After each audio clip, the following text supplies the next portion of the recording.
Hey, this is Life with Shauna Renee here, back with another video. Like, comment, and subscribe to my channel.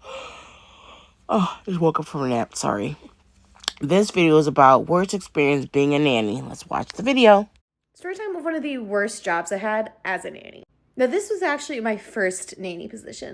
I was working at before and after school care, and I just didn't like it. So I got a position with a family with 2 kids. I think they were 5 and 9. Now, the first red flag I really should have seen was the fact that I interviewed with them and they called me within 10 minutes saying you're hired. I was paid $11 an hour, and after making minimum wage, that was amazing. Pretty sure minimum wage was $8.25 at the time. This was over a decade ago. So I'm making $11 an hour, and as always, things always start out great. One thing I noticed was the parents really lacked communication. Now, they were of another ethnicity, I will not say which one, but communication was really an issue, and not language, just the fact they did not communicate with me. The mother would leave a little whiteboard of my chores. So as a nanny, I was expected to do everything. They were the kind of family that would leave all their dishes till I got there. So they'd have 2 days of dishes for me to take care of when I get back Monday morning. The dad's company was based internationally as well, so he had to work somewhere in Europe, I don't remember where. And the mom's company was based an hour away. So I'd start at 7 in the morning, I'd take care of whatever around the house, get the kids off to school. They would have me clock out, yet they still wanted me to take care of household stuff. Clocked out because the children weren't there, but I was still working. The youngest was in kindergarten, so they'd come home, I'd clock back in and get back to whatever. Now, a few weeks in, to me, this job seemed like it went on forever. It did not. A few weeks in, the mom was not there when I showed up to work. And they are 5 and 9.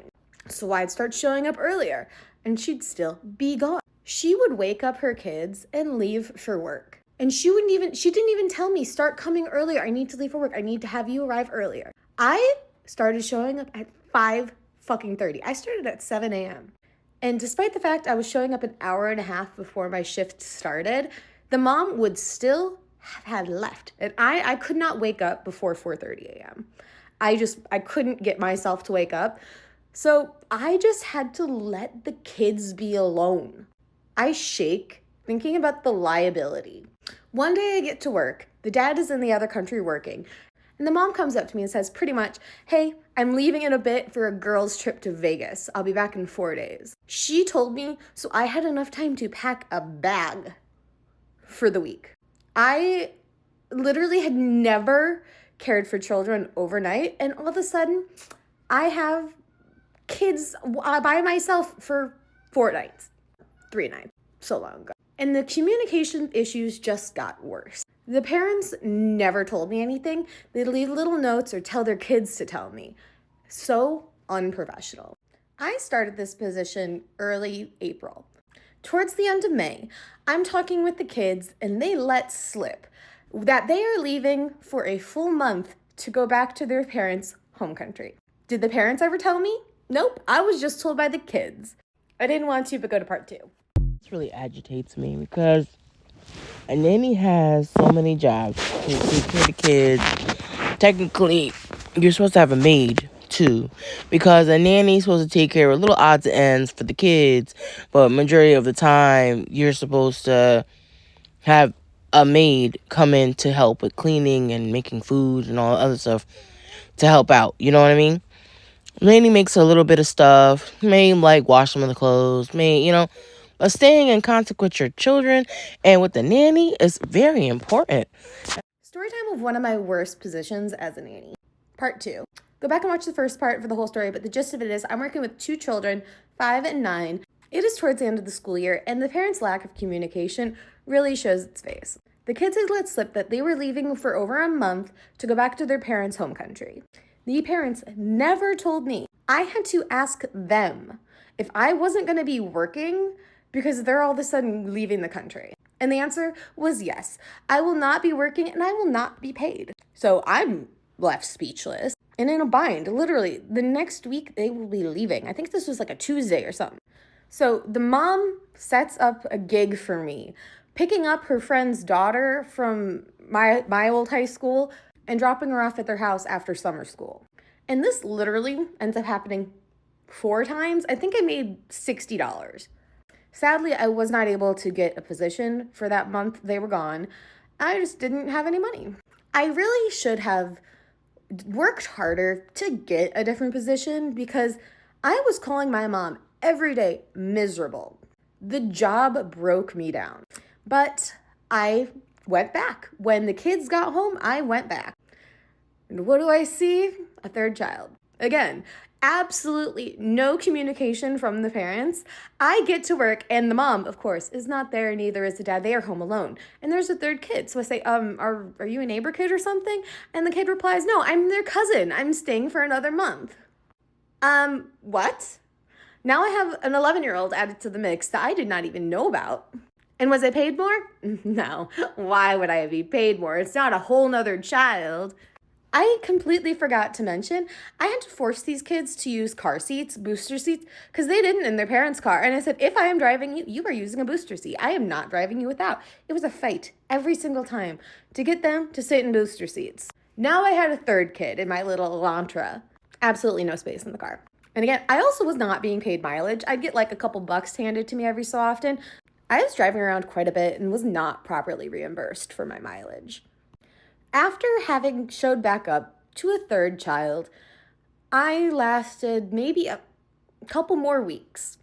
I started looking for work, and luckily I was able to get a position to start mid-August. So this whole thing went from early April to early August, and it feels like a lifetime. I don't remember too many details about how I quit, but I had lined up another position. I'd pretty much just said, I can't do it anymore. They had treated me so bad, and they're actually one of the reasons why I post You Can't Afford a Nanny, because I felt like an indentured servant. So it was my last week, and the cousin is still there. I know the cousin is leaving around the same time I am ending my position. So it's the day before the cousin is leaving, and I ask the mom, I'm like, hey, so what's the plan for her getting on out of here and going on an airplane? And the mom goes, oh yeah, I forgot. She looks at me and goes, you're gonna have to take all 3 kids to the O'Hare airport.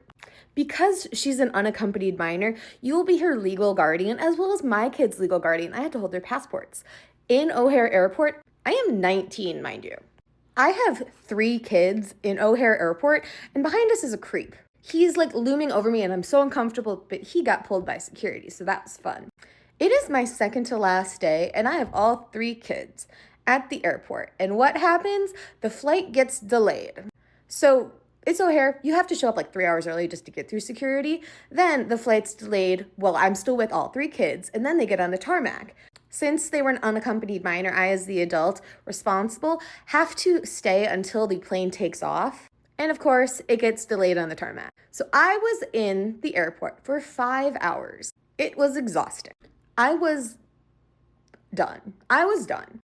And yet, somehow, this mom convinced me to take her youngest to baseball practice for another week. I honestly don't know how they pulled that one over on me, but that's what you get when you're a nanny. You get guilt-tripped and enmeshed in these families to the point, oh, we want you to become like family. They want to be easily able to manipulate you like they would their family. As a nanny, you are an employee. Do not accept we want to treat you like family. You need to treat me like a professional, because that's what I am. I'm a professional. I'm just lucky I've learned my lesson. And with this series, I really hope to help other nannies find their backbone, learn their rights, learn the industry standard. I don't want other nannies to have to go through what I went through. In this industry, you are your own advocate. Unless you're backed by an amazing agency, you are your own HR. If something's wrong, it is up to you to fix it. And that's what makes this industry so hard. If you do not have a strong backbone and the ability to set strong boundaries, you can be trampled in this job. It is so easy to get enmeshed and indebted to a family, but it is just a job. If something happened in their life, you are just an employee. You are not family. They will drop you in a heartbeat. I absolutely love being a nanny. I really hope I can teach current nannies, future nannies, what they deserve and the rights they have in this industry. As a nanny, you have to be your own advocate, and learning to advocate for your needs is so hard. I truly hope I can teach just one nanny to have a backbone and stand up for what they deserve in this. Like she said, you have to have a backbone when working with people and families, because they just don't treat you like you should be treated, and with respect, and especially with the communication and everything else that's included. That's crazy. What do y'all think about this video? You know what to do. Comment below. More videos are on the way. This is Life with Shauna Renee. Bye.